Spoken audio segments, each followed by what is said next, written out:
for liberty and our future! The first Black Republic rises!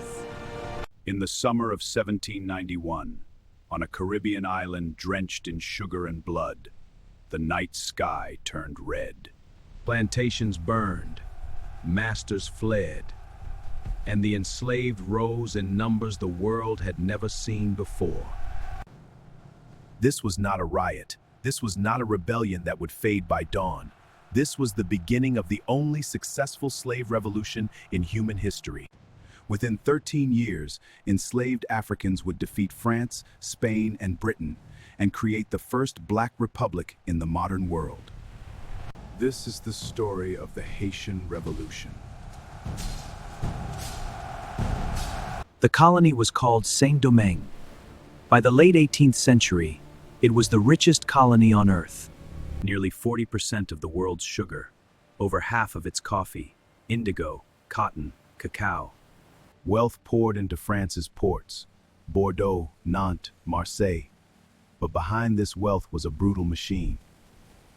Of the colony's population, around 500,000 were enslaved Africans. Roughly 30,000 were free people of color. Fewer than 40,000 were white colonists. The enslaved outnumbered the free by nearly 10 to 1, and life on the plantations was merciless. Punishments were designed to terrorize. Work lasted from before sunrise until exhaustion. Life expectancy after arrival was often less than a decade. To maintain production, slave ships constantly arrived from West and Central Africa. Saint-Domingue was profitable because it was violent, and yet beneath the surface, something was building. In 1789, revolution exploded in Paris. The French Revolution proclaimed liberty, equality, the rights of man. The Declaration of the Rights of Man stated that men are born and remain free and equal in rights. But who counted as men? White plantation owners in Saint-Domingue wanted self-rule, but not equality. Free people of color demanded full citizenship. The enslaved majority heard the language of liberty and understood its meaning clearly. If all men are born free, then slavery must end. Tension escalated into violence between white factions and free people of color. The colony fractured, and then, in August 1791, it erupted. At Bois Caïman, leaders gathered secretly. Among them was Duty Boukman, a spiritual and military figure. An oath was taken. Revolt was declared. Within days, plantations across the northern plains were in flames. Enslaved men and women armed themselves with machetes, tools, stolen muskets. Thousands joined. The revolt spread with terrifying speed. France was thrown into crisis. Spain, controlling eastern Hispaniola, entered the conflict. Britain saw opportunity and invaded. Saint-Domingue became the center of an international war.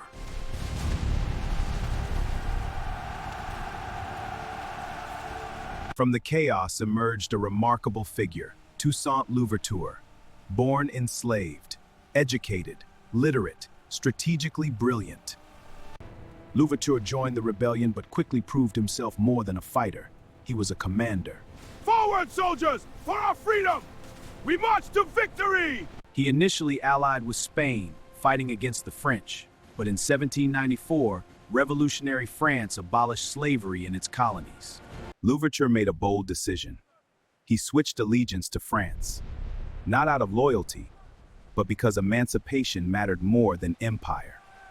Under his leadership, French forces in Saint-Domingue defeated the British and Spanish. By 1800, Louverture controlled the colony. Slavery had been abolished.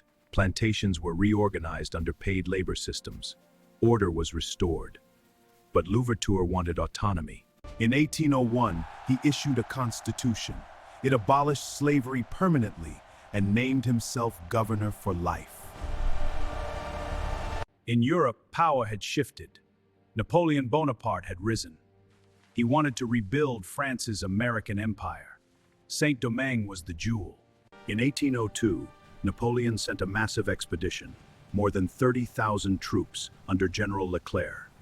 Officially, they were restoring order. Secretly, they planned to restore slavery. At first, French forces advanced. Through deception, Louverture was captured and deported to France. In a freezing prison in the Jura Mountains, he died in 1803. But Napoleon miscalculated. The people of Saint-Domingue understood the truth. If France returned, slavery would return. And so they fought harder.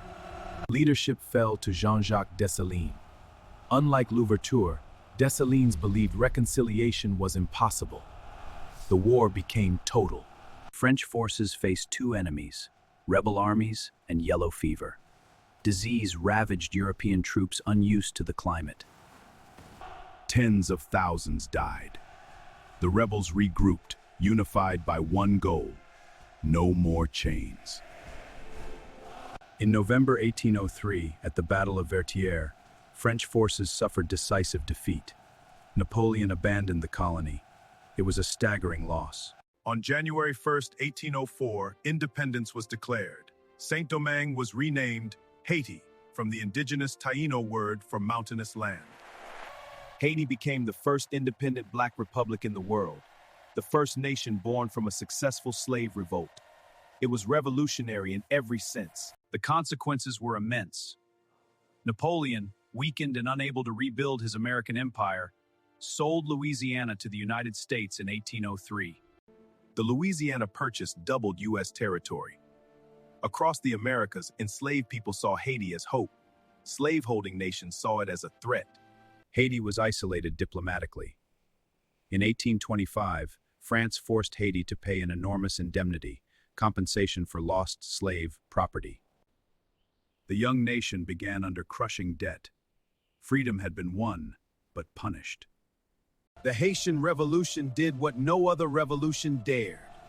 It did not simply change rulers. It destroyed slavery at its core. It challenged the global racial order. It proved that the enslaved were not powerless, but capable of reshaping the world. From burning fields rose a republic built on a radical truth.